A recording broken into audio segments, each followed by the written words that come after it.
कहानी की शुरुआत मुरूम की दुनिया के एक दृश्य से होती है, जहां एक व्यक्ति खाना खाने के लिए कुर्सी पर बैठता है। उसके भारी वजन से कुर्सी चरमरा जाती है, लेकिन उस व्यक्ति को इससे कोई फर्क नहीं पड़ता। उल्टा वो खुश हो जाता है। ये व्यक्ति मुरीम अलायंस का लीडर हुगोंग है। वो मजे से खाना शुरू करने ही वाला था कि तभी जेजल है उसे आवाज देती है, मेरे स्वामी, ये मैं हूँ, जेजल है। उसे देखते ही हुगोंग का मूड खराब हो जाता है और वो चिढ़कर पूछता है, अब क्या हुआ? जेजल है एक जरूरी रिपोर्ट देने आई थी, जिसे सुनकर हुगोंग उसे 2 घंटे बाद आने को कहता है। लेकिन जेजल है बिना अनुमति के दरवाजा खोलकर अंदर आ जाती है और हुगोंग का सम्मान के साथ अभिवादन करती है। हुगोंग जानता था कि वो इतनी आसानी से नहीं जाएगी, इसलिए वो उसे अपने साथ खाना खाने को कहता है। जेजल है मना करते हुए कहती है, मेरा वजन बढ़ जाएगा। हुगोंग बड़े प्यार से कहता है, अरे बेवकूफ लड़की, थोड़ा मोटा होना ही तो आकर्षण की पहचान है। मुझे देखो, क्या मैं खूबसूरत नहीं हूँ? ये सुनकर जेजल है मुस्कुराते हुए कहती, जी हाँ, आप बहुत आकर्षक हैं अंकल। अपनी तारीफ सुनकर हुगोंग खुशी से अजीब अजीब हरकतें करने लगता है और उसकी आंखों में चमक आ जाती है। ये देखकर जेजल है अपनी हंसी रोक नहीं पाती। हुगोंग कहता है, अब जब तुम पागलों की तरह हंस रही हो, तब जाकर तुम अपने असली रूप में दिख रही हो।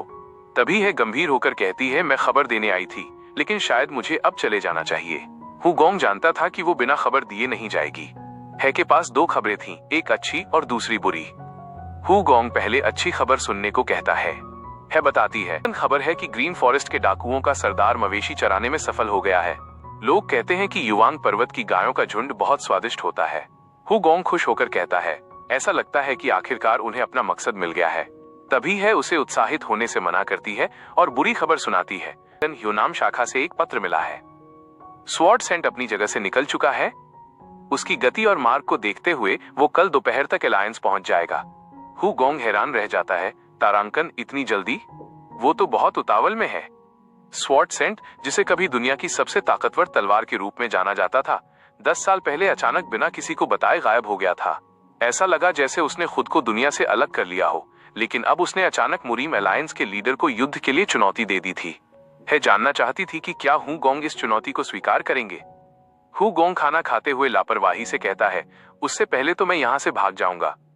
ये सुनकर है गुस्से में चिल्लाती है, ये तो बिल्कुल बकवास है। असल में हुगोंग एक बहुत शक्तिशाली व्यक्ति था और वो बस है के साथ मजाक कर रहा था।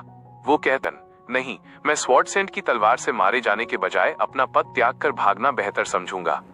स्वॉर्ड सेंट का चरित्र नेक है और वो एक महान नेता बनेगा। अब समय आ गया है कि मैं दुनिया की सबसे मजबूत तलवार का खिताब वापस कर दूं। जेजल है हुगोंग के युद्ध कौशल को देखना चाहती थी। उसने याद दिलाया कि कैसे हुगोंग ने ही खूंखार राक्षसों और प्रेत घाटी के दुष्टों का अंत किया था। हुगोंग इसे महज अपनी किस्मत बताता है। वो कहता है, जरा मुझे देखो, 2 कदम चलते ही मेरी सांस फूलने लगती है। मैं उसका सामना कैसे कर सकता हूँ? इसलिए मैं आज रात यहाँ से भागने वाला हूँ, बाकी सब तुम संभाल लेना। हुगोंग भागने की योजना बना ही रहा था कि अचानक उसे एक झटका सा महसूस होता है। वह अचानक गंभीर हो जाता है और अपनी दिव्य दृष्टि का इस्तेमाल करता है। उसे एक दृश्य दिखता है जहां एक मंदिर का गुरु बुरी तरह घायल है। वो गुरु बाकी लोगों से कह रहा है, अलायंस को खबर दो, ह्यूनाम शाखा पर हमला हुआ है और हमला करने वाला स्वॉर्ड सेंट है। उसने राक्षसी शक्तियों के साथ हाथ मिला लिया है और आम नागरिकों को मार रहा है। हुगोंग दंग रह जाता है।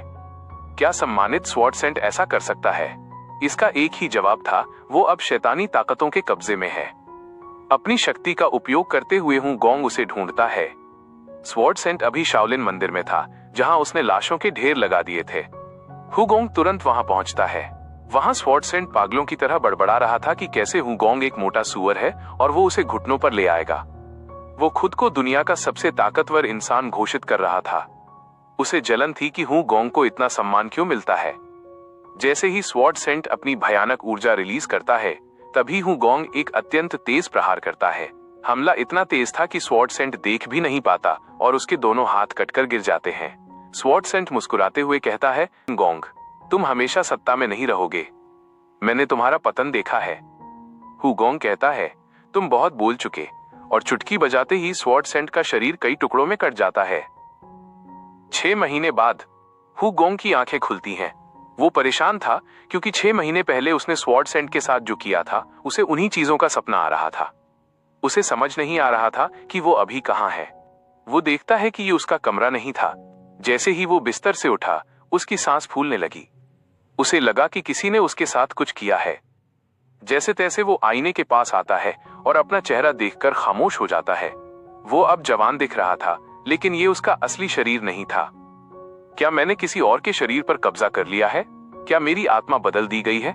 उसे स्वॉर्डसेंट के आखिरी शब्द याद आए, हुगोंग, तुम हमेशा ऐसे नहीं रहोगे। हुगोंग समझ गया कि स्वॉर्डसेंट के मरने के 6 महीने बाद भी ये उसी की किसी साजिश का हिस्सा है, पर इस आत्मा के अदल बदल के पीछे असली मकसद क्या है, ये उसे अब पता लगाना था। उसे महसूस हो रहा था कि इस शरीर का असली मालिक भी इसी के भीतर कहीं है। उसने अपने शरीर पर बंधी पट्टियों को खोलकर देखा। असल में इस शरीर का होस्ट मेजबान खुद को मारना चाहता था। उसके हाथों और गले पर गहरे कट के निशान थे। वो खुद से ही सवाल करता है, आखिर ये सब किसका है और ये शरीर किसका है? उसने कभी ऐसी स्थिति नहीं चाही थी। इस कमरे की भव्यता को देखकर लगता है कि यह व्यक्ति काफी संपन्न है, तो फिर वो इस आत्मघाती स्थिति में क्यों था? मुझे उम्मीद है कि वो मेरे असली शरीर के साथ कुछ बुरा नहीं करेगा। तभी उसे किसी के कदमों की आहट सुनाई दी, जो धीरे धीरे उसकी ओर बढ़ रहे थे। आहट सुनकर उसने फिर से सोने का नाटक किया, लेकिन इससे पहले कि वो कुछ समझ पाता, वो व्यक्ति कमरे में दाखिल हो गया। बेओम चेओन, मेरे बच्चे, तुम जाग गए? मुझे खुशी है। उसे देखकर हुगोंग मन ही मन चौंका। मेरे प्रभु नहीं, बल्कि मेरे बच्चे? क्या इसका मतलब यह है कि ये सब उसने नहीं किया? तभी हुगोंग ने उस व्यक्ति को ध्यान से पहचाना। वह बेओम चेओन था, जो चेओनहवा परिवार का मुखिया है। चेओनहवा परिवार एक अत्यंत प्रभावशाली और प्रतिभावान वंश है, जिनके पास मुख्य भूमि के 3 महान अभिलेखागारों में से एक है। वे प्राचीन दस्तावेजों और कलाकृतियों के विशेषज्ञ माने जाते हैं। उनके प्रमुख बेओम चेओन इतने विद्वान हैं कि युग के सर्वश्रेष्ठ स्कॉलर भी उनके सामने नहीं टिकते। बेओम बेड पर बैठ गया। हुगोंग ने सोचा, मेरी इस व्यक्ति से लगभग 4-5 साल पहले मुलाकात हुई थी।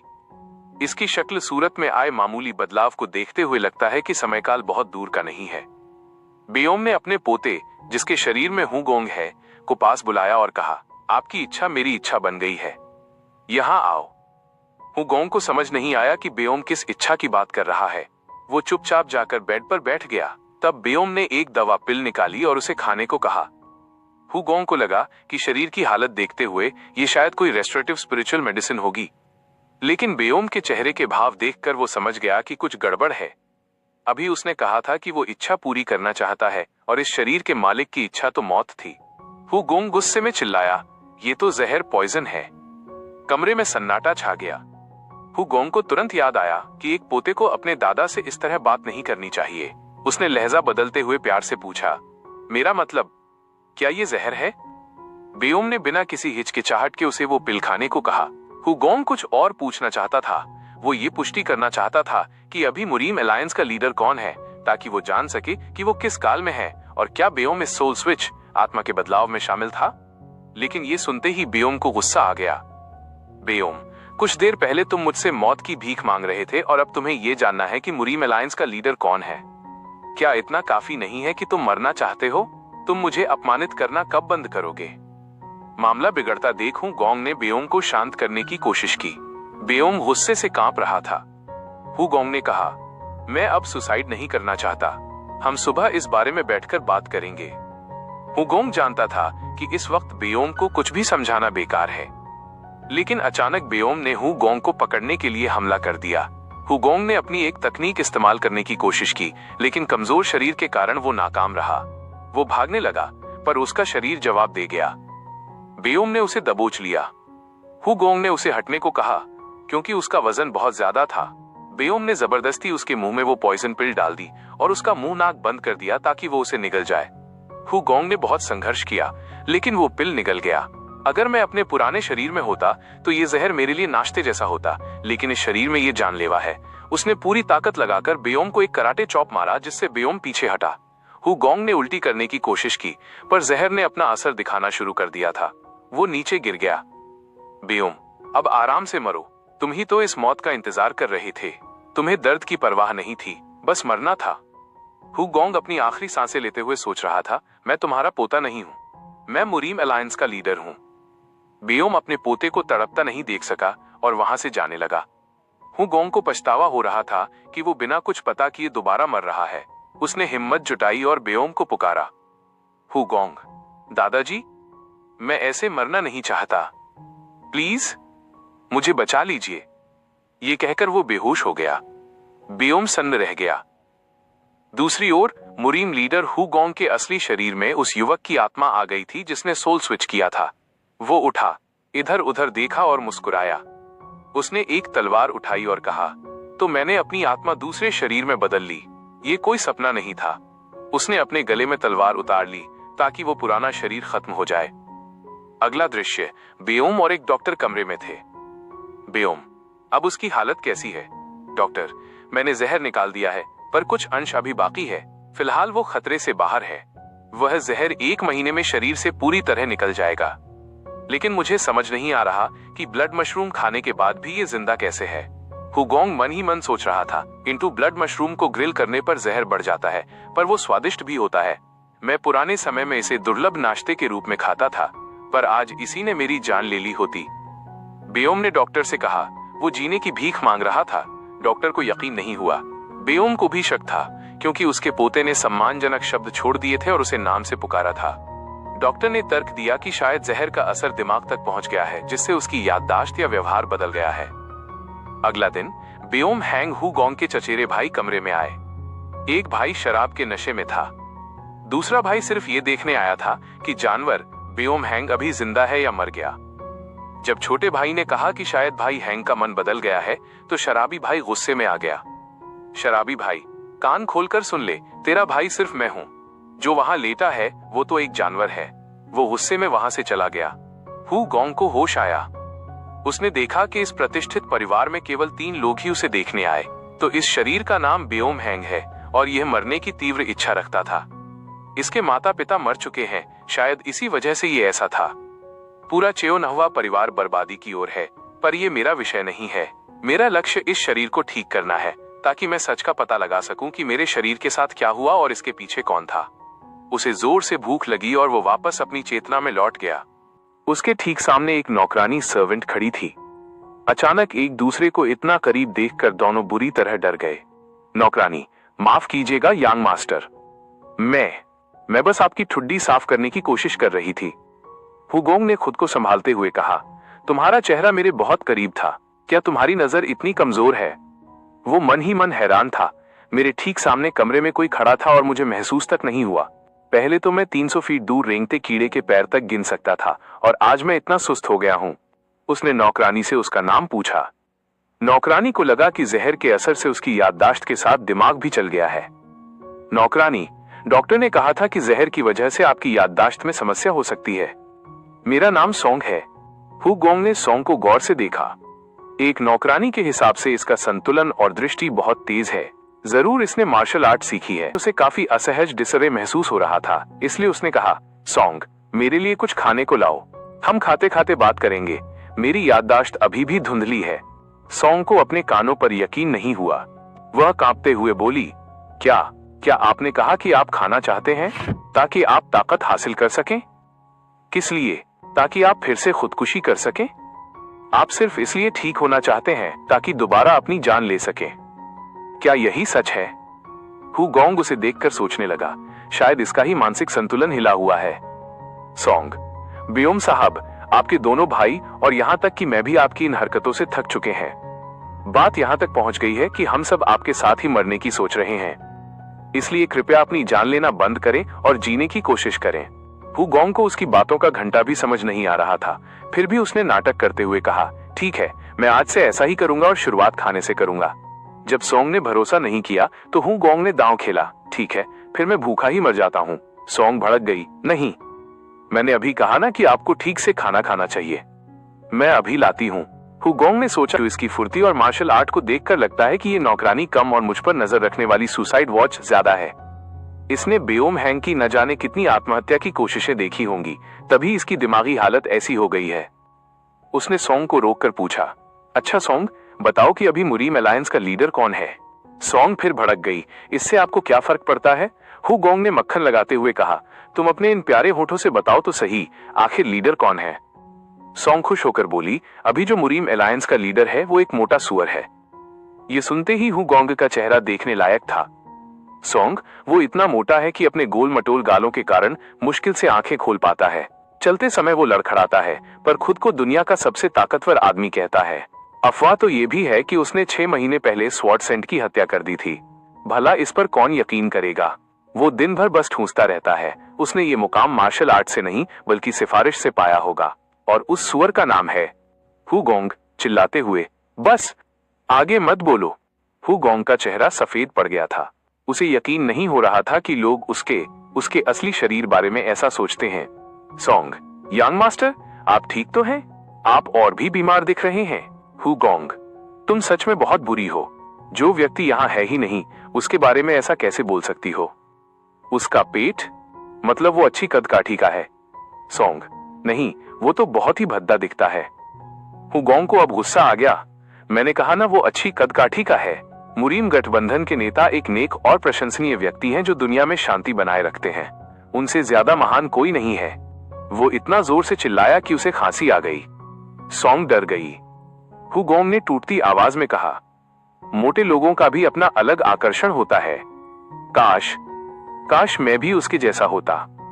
सोंग को लगा कि हुगोंग अब उस लीडर जैसा बनना चाहता है। वह खाना लेने चली गई। उसके जाने के बाद हुगोंग ने राहत की सांस ली। मतलब समयावधि वही है। हम दोनों ने अपनी आत्माएं बदल ली हैं। इसका मतलब वो होंग अभी मेरे शरीर में होगा। क्या वो भी मेरी तरह परेशान होगा? 10 दिन बाद हुगोंग अब पहले से काफी बेहतर था। वो चलने फिरने लगा था और दलिया भी चाव से खाता था। उसका दर्द और लकवा कम हो गया था। दूर खड़े बेओम और डॉक्टर ये सब देख रहे थे। बेओम, ये तो चमत्कार है। जहर की वजह से उसकी याददाश्त गई, पर कम से कम वो अब खाना और दवा तो ले रहा है। डॉक्टर जी, शायद याददाश्त जाना ही उसके लिए वरदान बन गया। तभी बेओम दुखी होकर बोला, किसने सोचा था कि ऐसा दिन आएगा कि मुरीम अलायंस का हुगोंग अपनी ही जान ले लेगा? हुगोंग के कान खड़े हो गए। डॉक्टर ने कहा, हाँ, मुझे विश्वास नहीं हो रहा कि दुनिया के सबसे ताकतवर आदमी की जान किसी दुश्मन ने नहीं बल्कि उसने खुद ली है। हुगोंग समझ गया कि उस होंग ने उसके असली शरीर के साथ क्या किया है। उसने गुस्से में अपने दांत पीसे। बेओम को लगा कि वो कोई बुरा सपना देख रहा है। बेओम ने जैसे ही उसका हाथ पकड़ा, हुगोंग चीख कर उठा। हुगोंग, मैं तुझे जान से मार दूंगा कमीने।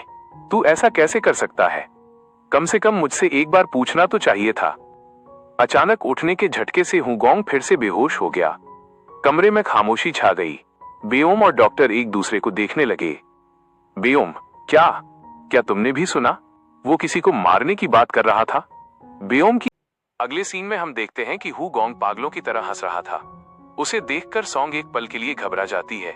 वो इसलिए क्योंकि हुगोंग अब चाहकर भी अपना पुराना शरीर शक्ति हासिल नहीं कर सकता था। ये अब पूरी तरह से नामुमकिन हो गया था। वो खुद को संभालते हुए बैठ जाता है और सोंग को उसके नाम से पुकारता है, सोंग, जिसे सुनकर बेचारी डर जाती है। हुगोंग लगभग रोते हुए कहता है, चलो ट्रेनिंग करते हैं। ये सुनकर सोंग चौंक जाती है। बाहर की ओर हुगोंग के जो बॉडीगार्ड तैनात थे, उनका भी यही हाल था। वे बॉडीगार्ड जाकर सारी बात बेओम को बताते हैं। बेओम का रिएक्शन भी बिल्कुल वैसा ही था। उसे विश्वास नहीं हो रहा था कि उसका पोता पुशअप्स कर रहा है। उधर सच में हुगोंग पुशअप्स कर रहा था। कमजोरी के कारण उसके हाथ कांप रहे थे, लेकिन अब वो धीरे धीरे हर दिन बेहतर होता जा रहा था। बॉडीगार्ड इन सारी बातों की रिपोर्ट बेओम को दे रहा था। बेओम को लग रहा था कि अभी उसके शरीर की स्थिति खराब है, तो वो जल्द ही अपनी ट्रेनिंग रोक देगा। बॉडीगार्ड ने आगे बताया, वो सिर्फ पुशअप्स ही नहीं बल्कि उठक बैठक, स्क्वाट्स और स्प्लिट्स भी कर रहा है। बेओम अपने पोते को किसी और से बेहतर जानता था। अभी उसके शरीर के लिए सांस लेना भी मुश्किल था, फिर भी वो नहीं रुक रहा था। गार्ड ने आगे कहा, इतना ही नहीं, वो खाना भी बहुत सारा खा रहा है और एक बार में 1 बाल्टी पानी पी जाता है। ये सुन बेओम चीख पड़ता है, ऐसा हो ही नहीं सकता। बेओम ऐसा इसलिए कह रहा था क्योंकि 1 साल पहले अचानक हुगोंग बदल गया था। वो हंसकर हर किसी से बात करता था और अपना हर काम खुशी से कर रहा था। ऐसा लग रहा था कि वो फिर से एक नई जिंदगी शुरू कर रहा है। लोग उससे खुश रहने लगे थे और जब सभी की नजरें उससे हट गईं और लोग उस पर भरोसा करने लगे, तब उसने खुद को फांसी लगा ली। उसके मरने से पहले ही लोगों को पता चल गया और वो बच गया, लेकिन उसकी वो पागलों वाली हंसी आज तक कोई नहीं भूल पाया था। बॉडीगार्ड को लग रहा था कि हुगोंग खुद को इसलिए मजबूत कर रहा है ताकि वो इस बार एक ही झटके में अपनी जान ले सके। इसलिए वो हुगोंग को और अधिक शक्तिशाली होने से रोकना चाहता था। हालांकि बेओम उस पर विश्वास करना चाहता था। उसने साफ देखा था कि जब वो मर रहा था तब उसकी आंखों में जीने की चाह थी। इसीलिए बेओम फैसला करता है कि वो डर की वजह से अपने पोते को मजबूत होने से नहीं रोकेगा।